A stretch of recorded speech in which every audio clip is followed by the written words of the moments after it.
Bismillahirrahmanirrahim. Assalamualaikum warahmatullahi wabarakatuh. Salam sejahtera bagi kita semua. Om Swastiastu, Namo Buddhaya, salam kebajikan. Sebelumnya, perkenalkan nama saya Siti Humairah Hanun dengan NIM P17324120428 dengan jurusan D4 Profesi Bidan Poltekkes Kemenkes Bandung. Dalam kesempatan kali ini, saya akan berbagi informasi mengenai pengurusan jenazah dalam agama Islam. Baik. Selanjutnya ada beberapa hal yang harus kita lakukan saat menghadapi jenazah. Yang pertama, memejamkan mata jenazah jika mata jenazah masih terbuka. Yang kedua, posisikan jenazah di tempat yang paling aman.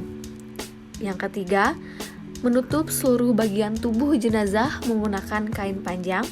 Dan yang keempat, kerabat dekat tetap boleh mencium jenazah. Nah, selanjutnya, hukum merawat jenazah adalah fardu kifayah ya. Perawatan jenazah meliputi 4 hal ini. Yang pertama, memandikan. Yang kedua, mengkafani. Yang ketiga, menyolatkan. Dan yang keempat, menguburkan jenazah. Oke. Hukum merawat jenazah. Kita bahas bagian pertama ya, yaitu memandikan jenazah.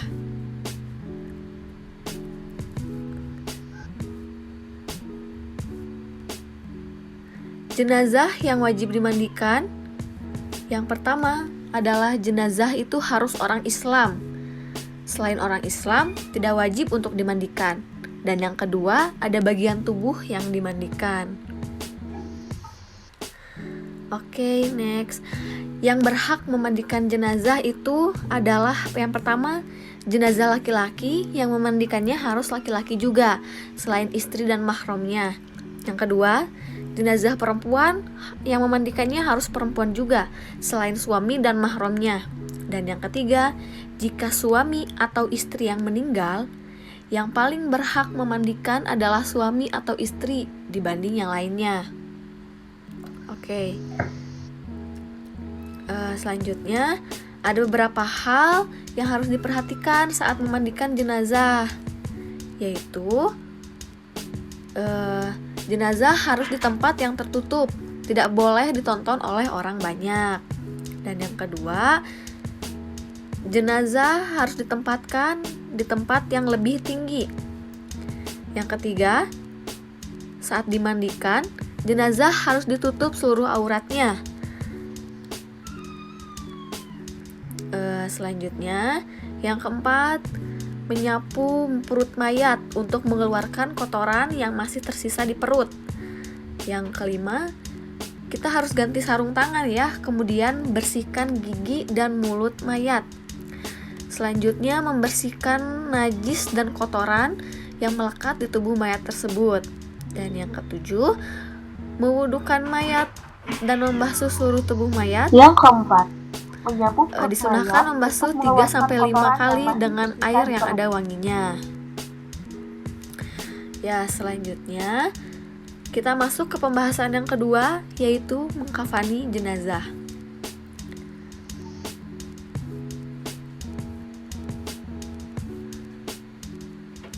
Jumlah kain kafan yang digunakan untuk jenazah laki-laki minimal selembar dan sempurnanya 3 lembar. Untuk jenazah perempuan minimal selembar dan sempurnanya 5 lembar.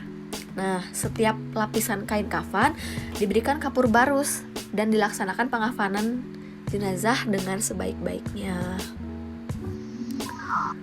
Oke.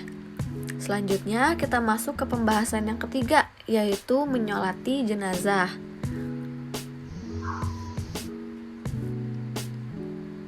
Nah, di sini ada sholat jenazah itu hampir sama ya dengan sholat biasanya. Namun sholat jenazah ini tidak menggunakan ruku dan sujud. Nah, yang pertama itu posisikan jenazah di depan imam. Yang kedua, Semua makmum harus berdiri di belakang imam. Diusahakan menjadi 3 saf atau lebih ya. Dan selanjutnya, sholat jenazah itu dilaksanakan dengan 4 takbir tanpa ruku dan sujud.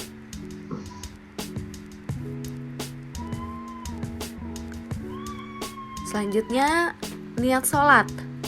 Untuk imam berdiri tegak menghadapi jenazah dan makmum sudah di belakang imam. Kemudian membaca niat usolli ala khazal mayyitati arba'at takbiratul fardo kifayatin makmuman lillahi ta'ala. Nah, untuk jenazah laki-laki menggunakan hazal mayyiti, dan untuk jenazah perempuan menggunakan hazihil mayyitati.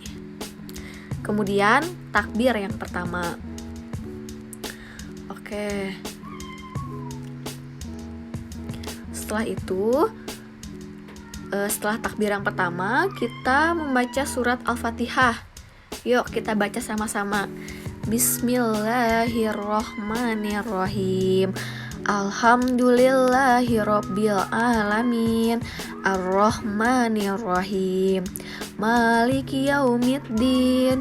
Iyyaka na'budu wa iyyaka nasta'in. Ihdinas siratal mustaqim. Siratal ladzina an'amta 'alaihim ghairil maghdubi 'alaihim waladdallin. Setelah takbir yang pertama,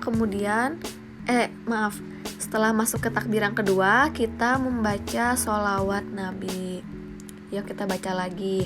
Allahumma sholli ala sayyidina Muhammad wa ala ali sayyidina Muhammad kama sholaita ala sayyidina Ibrahim wa ala ali sayyidina Ibrahim wa barik ala sayyidina Muhammad wa ala ali sayyidina Muhammad kama barakata ala sayyidina Ibrahim wa ala ali sayyidina Ibrahim fil alamina innaka hamidum majid. Baik. Kemudian dilanjut dengan takbir yang ketiga, membaca doa mayat. Nah, di sini doanya itu panjang ya, teman-teman. Teman-teman bisa baca doa yang di sini. Bisa juga biasanya orang hanya membaca Allahumma ghfir lahu warhamhu wa'afihi wa'fu anhu. Oke. Kemudian dilanjut dengan takbir yang keempat, dengan membaca Allahumma la tahrimna ajrohu wa la taftinna ba'dahu waghfir lana walahu. Lalu dilanjut dengan salam, Assalamualaikum warahmatullahi wabarakatuh.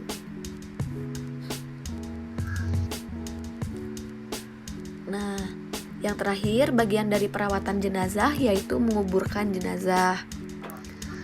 Oke, ada beberapa anjuran yang diajarkan oleh Rasulullah dalam menguburkan jenazah. Yang pertama itu untuk menyegerakan jenazah untuk dikuburkan, sebagaimana hadis Nabi yang berbunyi an Abi Hurairah radhiyallahu anhu anin Nabi sallallahu alaihi wasallam qala asri'u bil janazah rawahul Bukhari wal Muslim, yang artinya dari Abu Hurairah radhiyallahu anhu dari Nabi Muhammad sallallahu alaihi wasallam bersabda, segerakanlah mengubur jenazah. Hadis riwayat Bukhari Muslim. Yang kedua, menguburkan jenazah di siang hari selain keadaan darurat seperti bau jenazah yang menyengat. Yang ketiga, meluaskan lubang kuburan dan dalam kuburan agar aman dari binatang buas. Yang keempat, membaca doa saat memasukkan mayat ke kuburan. Doanya berbunyi Bismillahi wa ala millati rasulillahi wa ala sunnati rasulillah. Artinya dengan nama Allah dan nama agama Rasulullah dan atas nama sunnah Rasulullah. hadis riwayat 5 ahli hadis kecuali Nasai dan Ibnu Umar radhiyallahu anhu. Dan yang terakhir itu, sebelum jenazah dimakamkan, hendaknya ahli waris dijadikan jaminan hutang si mayat. Demikianlah pembahasan dari pengurusan jenazah yang bisa saya sampaikan.